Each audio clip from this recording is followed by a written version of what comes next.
As many, the chair recommends the Honourable Member for Kalani. Thank you very much, Madam Speaker. Madam Speaker, Yeah, but we putting people name on I public want to say I records. enjoyed listening to the member from Fort Charlotte this morning.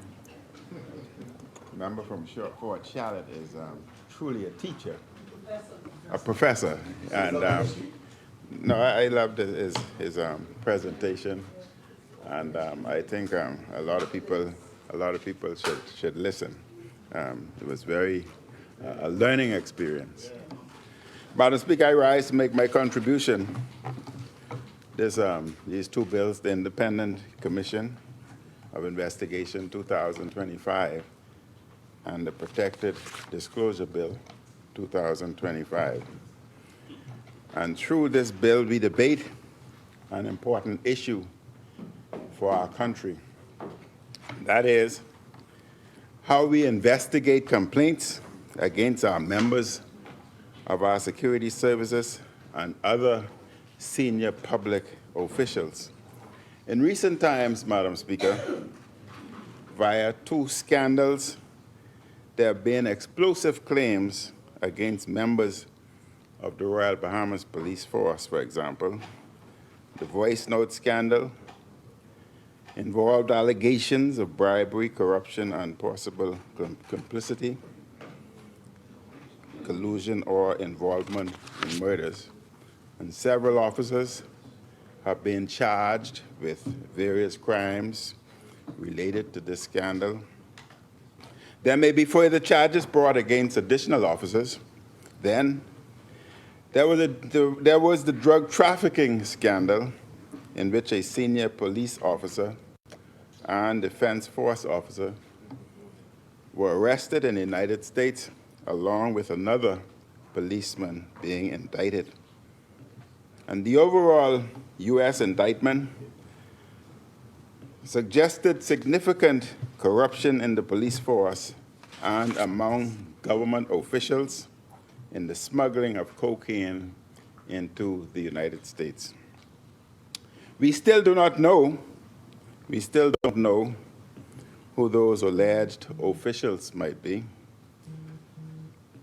And I ask the question, does the Prime Minister know? Madam Speaker, I can recall that when I was Prime Minister, an indictment was being handed down, and I was informed in advance as to who was going to be indicted. And therefore, the question must be asked, if this Prime Minister was not informed, is it that the U.S. government does not trust this government? Or is it that the investigation may involve individuals who are close to individuals, the officials of the government or themselves? Or does the Prime Minister know and not really want to reveal? Has he been informed by the U.S. officials? If not, Madam Speaker, then why not? The Americans allege that tons and tons of cocaine were trafficked to their country via this vast conspiracy. This scandal made international news, further harming the reputation of our country under this PLP administration. The opposition, some in the press, and others in the country have repeatedly called for a commission of inquiry to address what is going on in the police force. And such commissions are legal Bahamian tools designated for instances where there is corruption in high places and institutional malfeasance or wrongdoing. Madam Speaker, a commission is so important because still today, Bahamian women, young women, are coming to me expressing some of the things that had happened to them while at Nygard Key. And Madam Speaker, you would be appalled as to what they have said to me. as to police officers who were present and other officials who may have been present.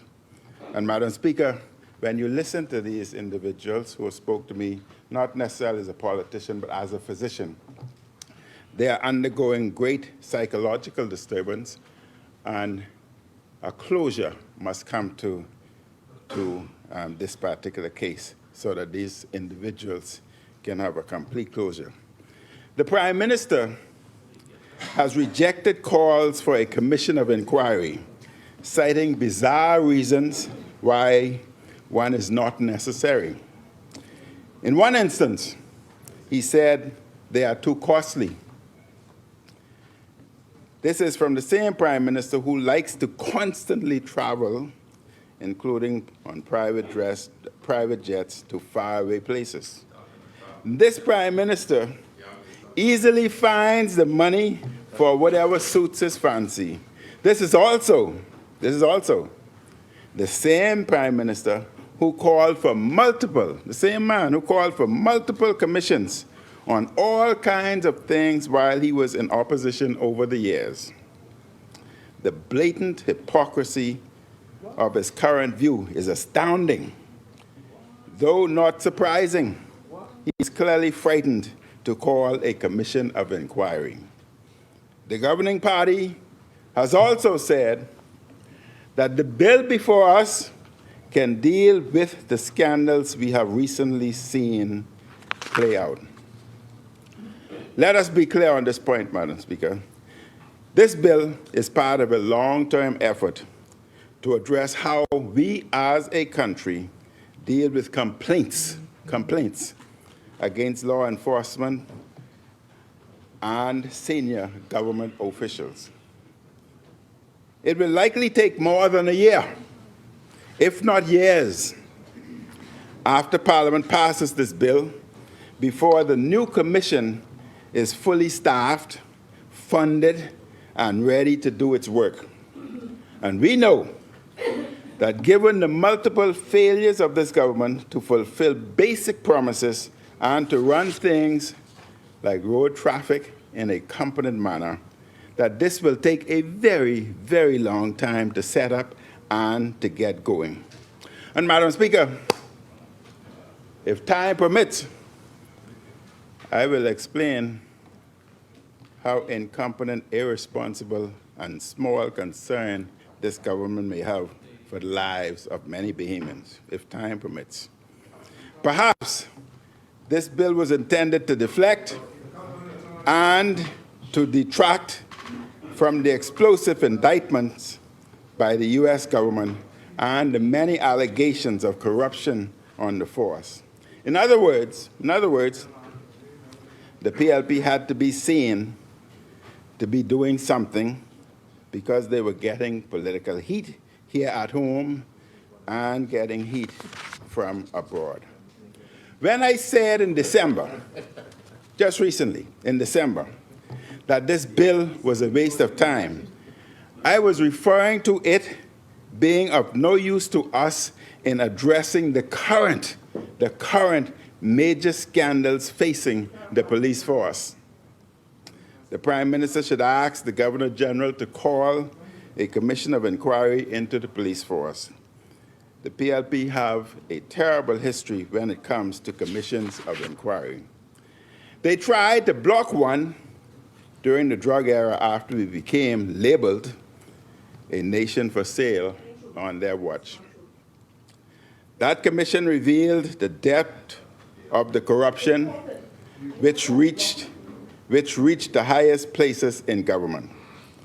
Is the PLP dead scared today what a commission of inquiry might reveal? The chair recognizes the honourable member for Engliston. And it distorts reality and history. And it's unfortunate. We don't have to do that. Let the facts play themselves out and make your point. The only one who could have called a commission of inquiry in a sovereign nation would have been the government at the time. So they couldn't block anything. They called it. They called the commission of inquiry. So what's the point? Your point is that they tried to block it. It's not true. It's not true. Please, they did not try. Did not. Did not. The voice of the people was too strong. Yeah, you were here? Just speak, speak truth, man. repeat, Speak Madam truth. Speaker, the pressure locally, Thank you, Honourable Member. the pressure locally and internationally was very, very severe, so that the government eventually had to call a commission of inquiry. That commission revealed the depth of the corruption which reached the highest places in government. Is the PLP dead scared today what a commission of inquiry might reveal about corruption and scandal in very high places in 2025? If they aren't afraid and running scared, they would be brave and ask for a commission.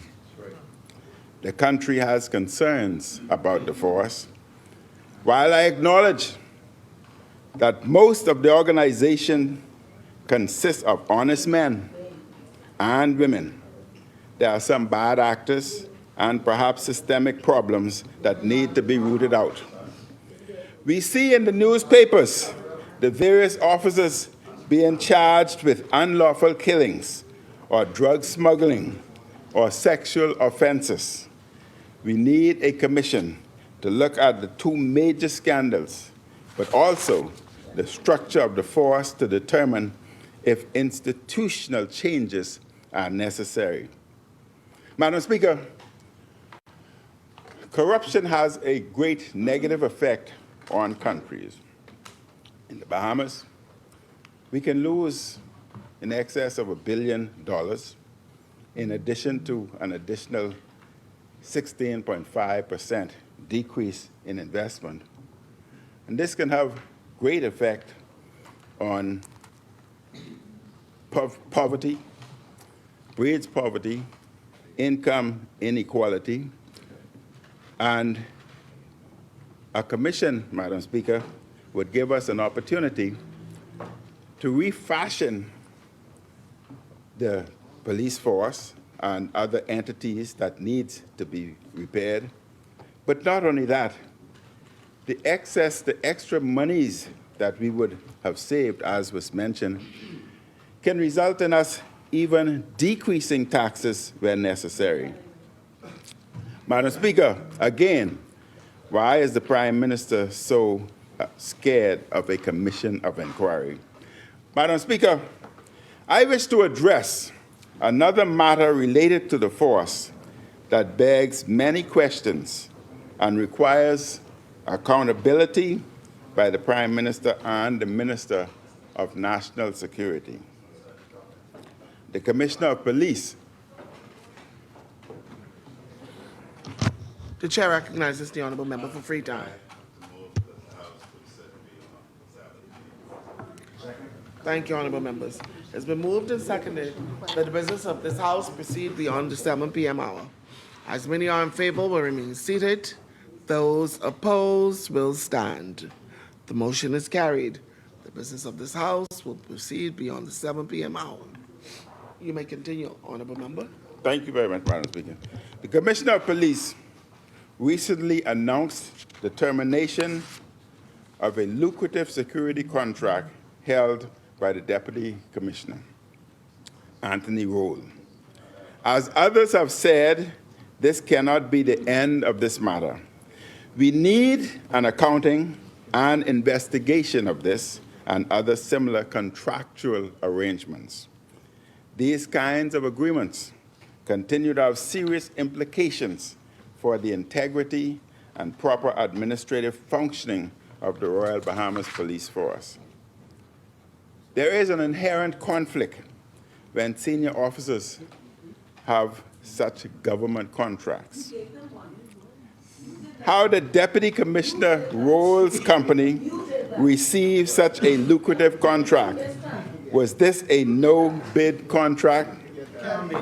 Has his company's favored status with the government compromised his ability to carry out his duties with impartiality?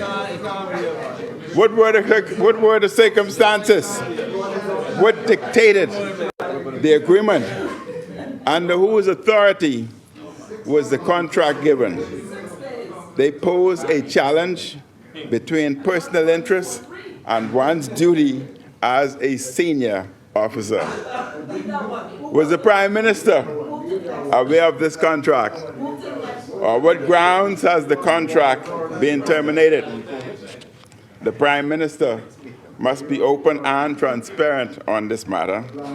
If the government fails to answer questions on such a matter, it is clear that they have little to no commitment to truly doing what is right. Madam Speaker, I support the bill before us as a long-term tool to assist with oversight of the security forces and government officials. However, Madam Speaker, there are several suggestions I wish to make to the governing party that need to be looked at in the proposed law. My initial concern with the legislation relates to its proposed scope. The law will cover the police and defense forces, the Department of Corrections, the Customs and Excise Department, Immigration, and any other force specified by Parliament. That is just the beginning of who is covered, Madam Speaker. Next, what is listed is a long series of government officials who too fall under scrutiny from this proposed commission. The list is long and broad, including a vast group of state actors. This is good. This is good, but it also presents challenges. On the other hand, more scrutiny will come to more state officials.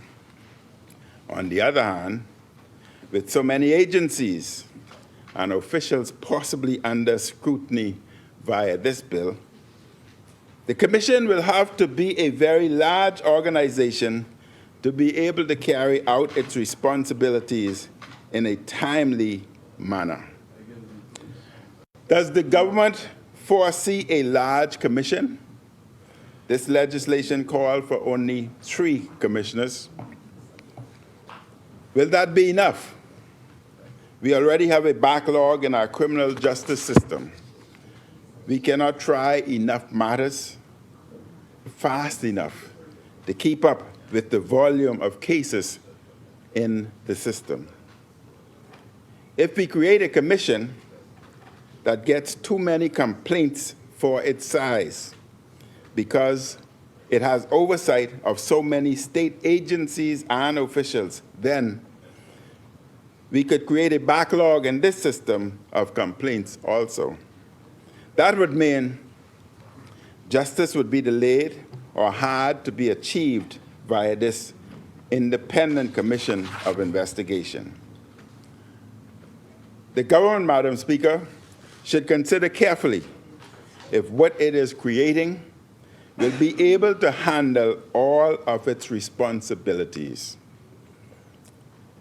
Madam Speaker, I rise on another concern along these lines. Each of the security forces named in this legislation and the various state offices have their own systems of dealing with complaints.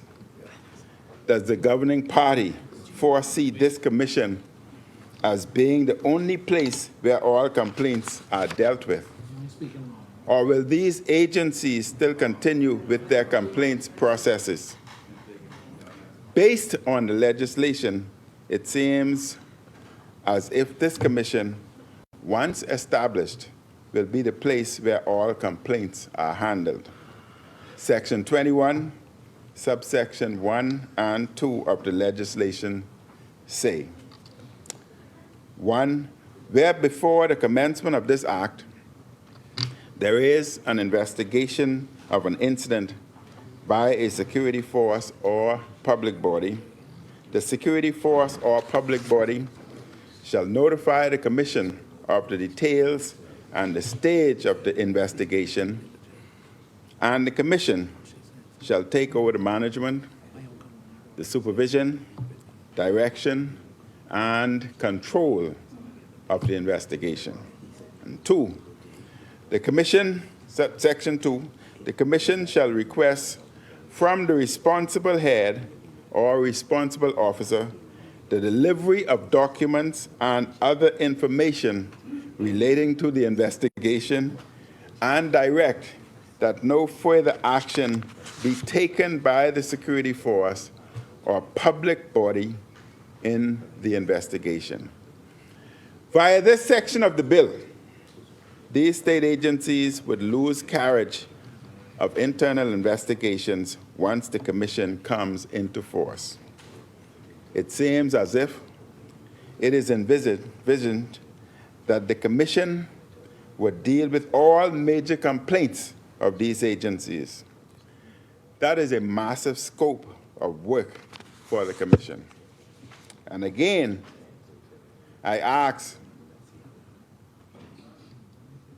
is what this law is creating big enough to deliver timely investigations and reporting? Or will the scope of work be too large and therefore create a huge backlog in the investigation of complaints for the security forces and these public officials? Additionally, how would this law work with the police force's power? Can this be challenged constitutionally? No one or no new act can stop the Commissioner of Police from our constitutional role to investigate crimes. If a complaint comes to the police force about police officers once this act comes into force, the police will still fully investigate matters and cannot stop such investigations because of the creation of this commission. This bill may need some more rethinking when it comes to how it will coexist with the police force's powers with matters related to the police officers. Madam Speaker, I raise a further area of concern with this legislation. Section 17 speaks to public information regarding the handling of complaints. It says, unless seeing the need for confidentiality, that press releases may be issued at the commencement of the investigations, and they shall be issued on the resolution of a complaint. My concern is with Section 2 of Section 7, subsection 2 of Section 17, and it says, press releases issued under subsection 1A, Roman numerical 2, and reports submitted to Parliament under subsection 1B shall not contain details of evidence adduced before the Commission or the recommendations of the Commission to the Director of Public Prosecution. The legislation empowers the Commission to make recommendations for prosecution to the Director of Public Prosecutions, or the DPP.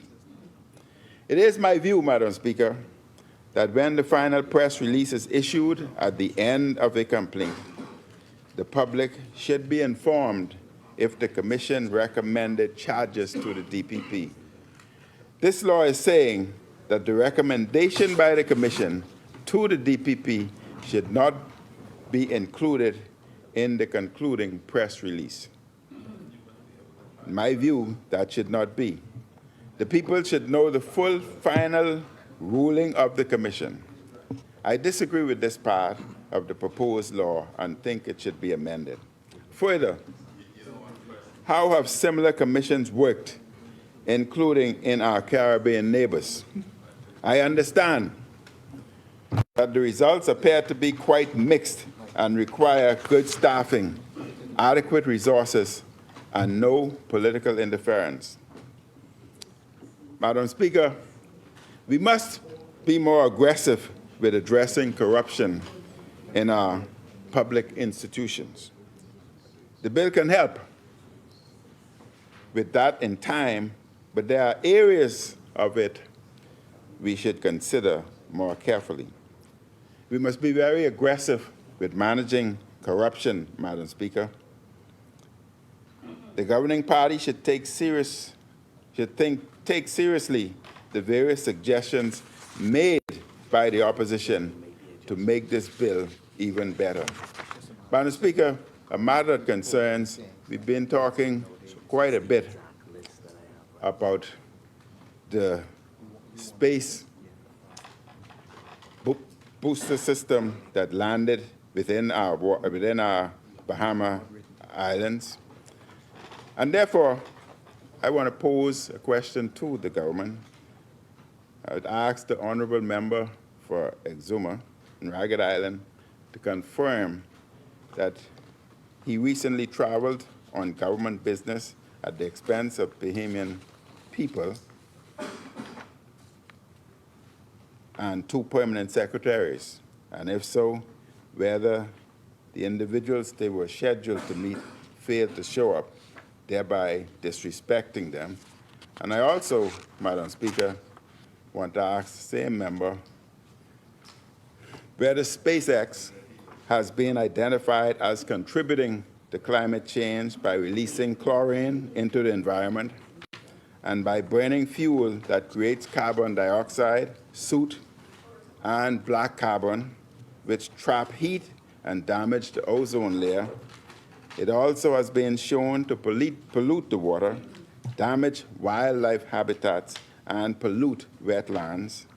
In the past, they have ignored environmental regulations, and in fact, the Environmental Protection Agency and the Texas Commission on Environmental Quality have fined SpaceX for violating the Clean Water Act.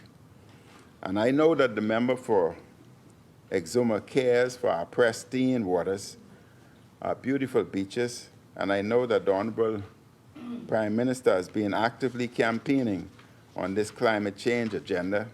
So I must ask the Honorable member for Exuma table the environmental impact studies that he must have commissioned before to agreeing to SpaceX landing yesterday. If he cannot table these studies, he would have been gambling with the future of our pristine environment. So it is critical that these studies be tabled on a most urgent basis. Madam Speaker, last few minutes I would want to reiterate that corruption, as we see within our shores today, as I repeat, it must be dealt with aggressively. The savings, economic savings, is astronomical for our country. We need to have a commission within the police force so that we can refashion the police force. We would have additional funding once we deal with corruption and enforcement of laws and regulations.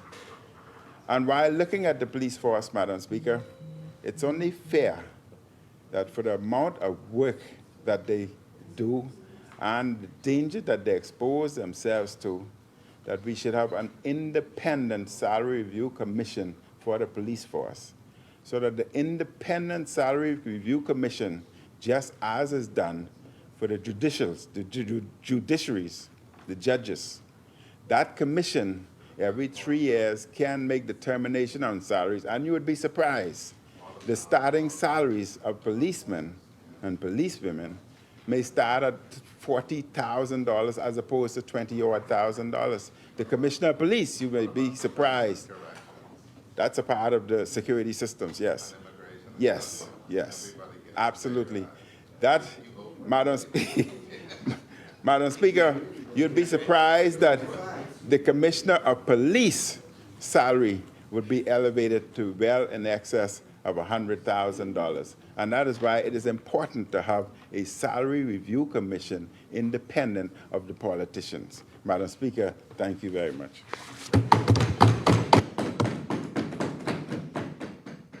Thank you, Honorable Member.